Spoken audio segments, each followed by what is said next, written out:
Merci, Monsieur le Président. Alors, au nom de la délégation du Bénin, je vais m'appesantir plus spécialement sur les objets rituels, comme vous le dire, et la procédure de ce mode d'établissement de la paix judiciaire que constitue l'ordalie en Afrique, ordalie que Madame la professeure a évoqué tout à l'heure dans son intervention. Peut-être nous pourrions mettre à l'affichage le palais royal de Porto Novo.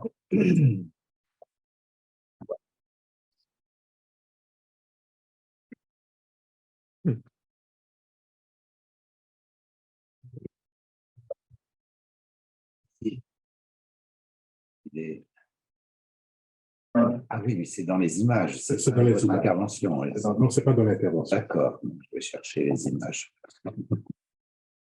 Voilà, commencez à parler, ça va arriver aujourd'hui. Alors, de nombreux travaux de recherche universitaire en France comme en Afrique ont décrit les institutions et les modes de fonctionnement de la justice dans l'Afrique précoloniale. Dans sa thèse de doctorat portant plus spécialement sur la poursuite, le jugement et la sanction des crimes dans la colonie du Dahomey, le Dahomey, c'est le nom colonial, si vous voulez, ou du moins l'ancien nom du Bénin.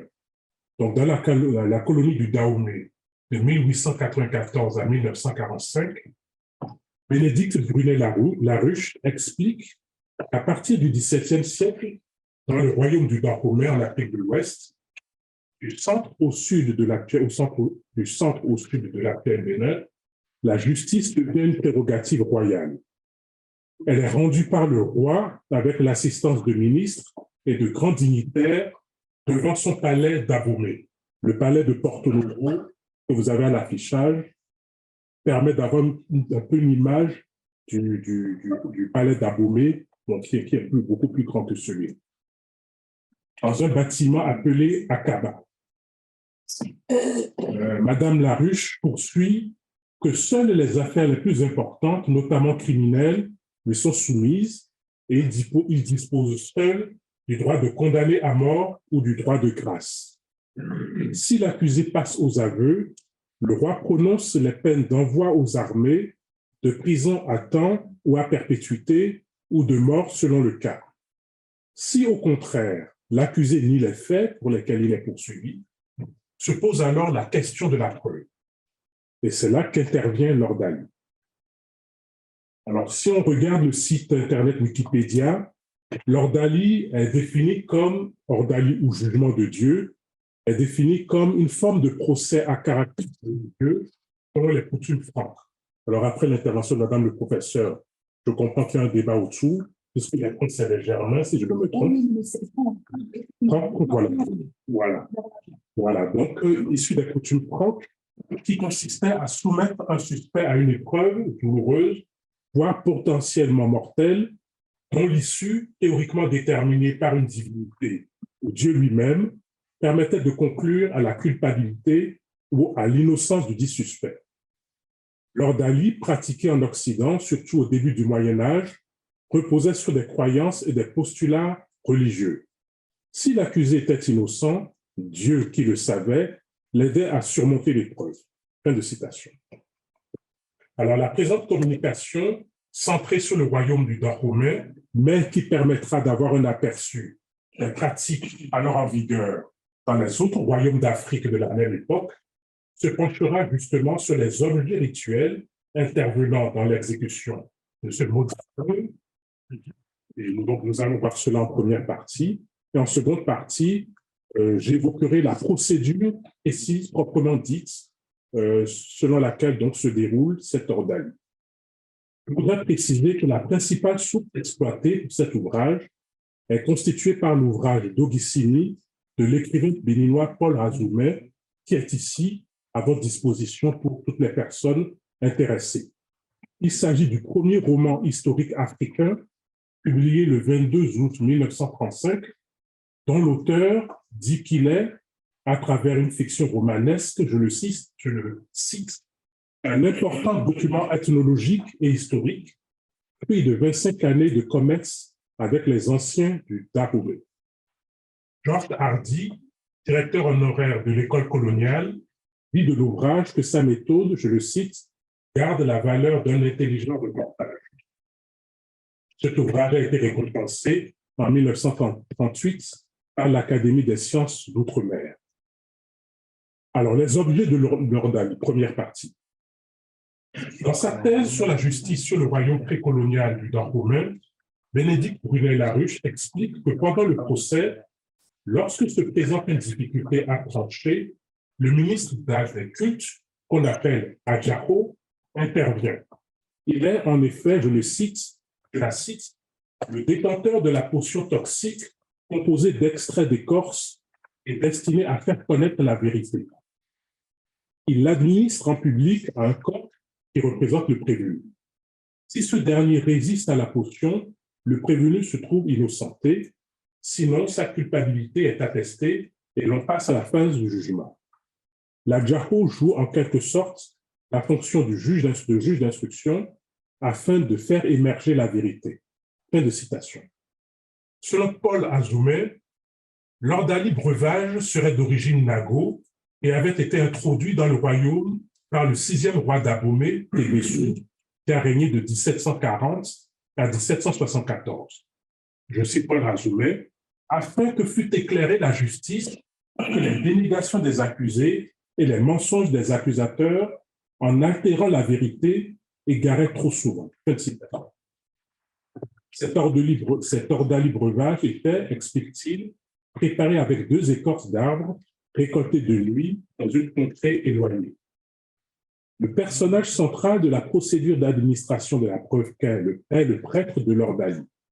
C'est donc lui qui use des objets rituels divers. Selon Paul Azoumé, ces objets sont les suivants. Une gourde fiole destinée à contenir la potion qui sera administrée au coq. Un assin, alors là, nous pouvons mettre à l'affichage la photographie d'un assin. Non, ce n'est pas celui. Elle n'est pas dedans. Ah oui, voilà. Il y a une photographie. Je l'ai sur un autre fichier. Voilà. Je vais le mettre en partage si j'y arrive.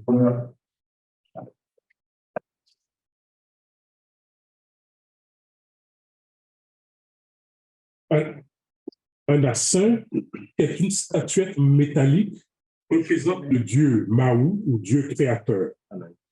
Cet assin est coiffé d'une petite calotte cousue de fin cori, voilà. Une petite calotte cousue de fin cori. Sa fonction est de révéler pour l'Ordali le coupable. Une natte en moelle de nervures de feuilles de palmier raffia étendue au sol lors de l'opération et sur laquelle s'installe le prêtre de l'Ordali. Un cruchon d'eau, une cage remplie de coques et enfin les écorces qui sont la matière même de l'épreuve du poison. Elles sont écrasées et mélangées à de l'eau. Alors, on ne dispose pas de précision quant à l'espèce des arbres ou des plantes sur lesquelles étaient prélevées ces écorces. L'ouvrage d'Aubissimi indique simplement qu'elles étaient de 2 natures, l'une mâle et l'autre femelle.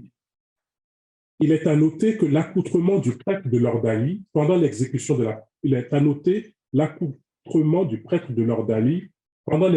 la procédure.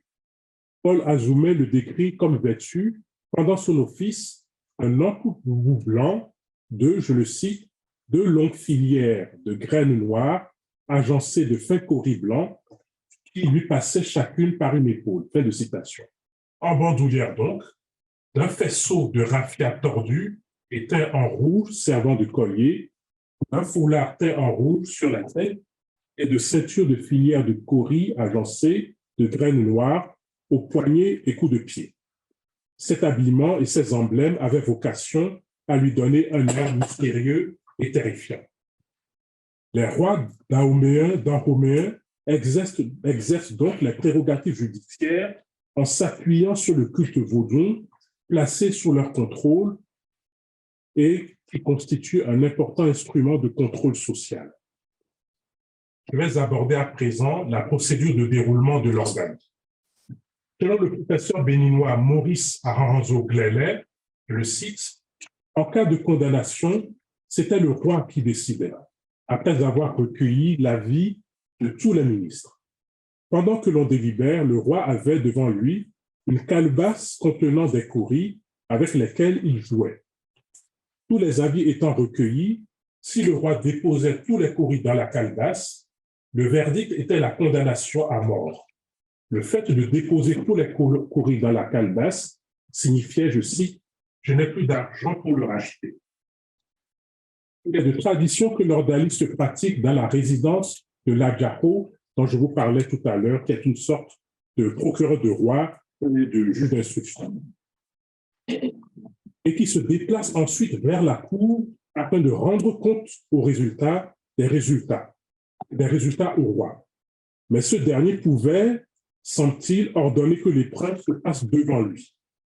Les séquences de l'épreuve s'articulent comme suit. Les serviteurs du prêtre de l'ordalie étendent la nappe en moelle de nervures de feuilles de panier raffia et ils déposent une pierre plate, une pierre ronde de la grosseur d'un poing et les autres ustensiles que j'ai évoqués tout à l'heure. L'Adjaho et le prêtre de l'ordalie sont instruits des chefs d'accusation. Le prêtre de l'ordalie pose sur un minuscule coussinet au pied de l'assin, voilà qui est toujours à l'affichage, la gourde fiole, puis verse sur la natte à droite le contenu d'un sachet, à savoir de fins cauris et des graines de sapotille indigène. Il écrase ensuite sur la grosse pierre, en murmurant des invocations, les deux écorces, de façon à les réduire en poudre rouge. Un assistant du juge d'instruction, entre guillemets, présente à tour de rôle à l'ordalie le coq de l'accusateur, puis celui de l'accusé, puis il immobilise le premier coq sur le flanc face au prêtre en maintenant sa tête légèrement vers l'arrière et en écartant les mandibules avec ses doigts. Le prêtre de l'ordalie verse la poudre dans la gourde fiole, puis y ajoute de l'eau. Le prêtre de l'ordalie annonce qu'il ne sera pas tenu compte des fausses accusations anciennement portées, ni des manquements aux sacrifices et aux promesses d'offrande aux pétiches. Il ajoute, généralement, les fautes passées n'influenceront pas les résultats de l'épreuve. À chaque déclaration, le prêtre touche la poudre avec un cauris qu'il présente ensuite à la sainte avant de le jeter à l'écart. Le prêtre verse le contenu de la gourde fiole dans le gosier du coq et est lâché aussitôt. Son trépas ou sa survie déterminera le sort de l'accusateur ou de l'accusé. Alors, on observe ici que contrairement à d'autres formes d'ordalie, ce n'est pas directement l'accusateur ou l'accusé, à l'accusateur ou à l'accusé qu'on administre le produit, mais à un animal qui est censé le représenter.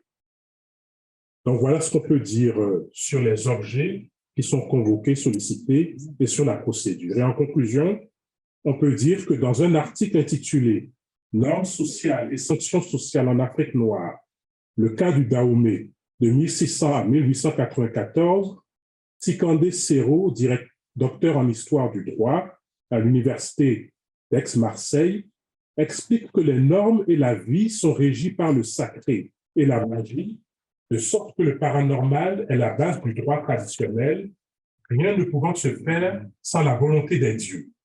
Tout comme la procédure du Fa ou la géomancie divinatoire à laquelle on recourt les prêtres du vaudou en matière de prédiction, celle de l'ordalie et les objets rituels divers qu'on appelle sont une convocation des divinités et des ancêtres, l'établissement de la justice et le rétablissement de la cohésion sociale traditionnelle. L'évolution des mœurs pendant la colonisation, puis après les indépendances, conduiront à l'abandon, voire à la condamnation de ces pratiques ancestrales, et ce faisant, pour citer l'essai d'un avocat célèbre, à une justice sans Dieu. Je vous remercie de votre attention. Alors peut-être il y a d'autres images du palais de Porto Novo avec un gros arbre. Oui. On pourrait l'afficher également. Ah, voilà. Alors, au palais de Porto Novo, il nous a été expliqué que c'est un arbre multicentenaire.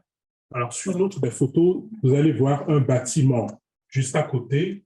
Voilà, c'est cela. Le bâtiment que vous voyez au fond était celui dans lequel se tenait. Alors, il a été réhabilité. Hein. Il n'est pas dans sa version d'origine. Il y a eu des travaux de réhabilitation. Eh bien, c'est dans ce bâtiment que siégeait la cour qui avait à connaître des affaires. Et c'est sous cet arbre qui est en face que les parents de l'accusé attendaient le verdict. Voilà ce qui nous a été expliqué. Je vais peut-être laisser la parole au président Agoyon. Voilà.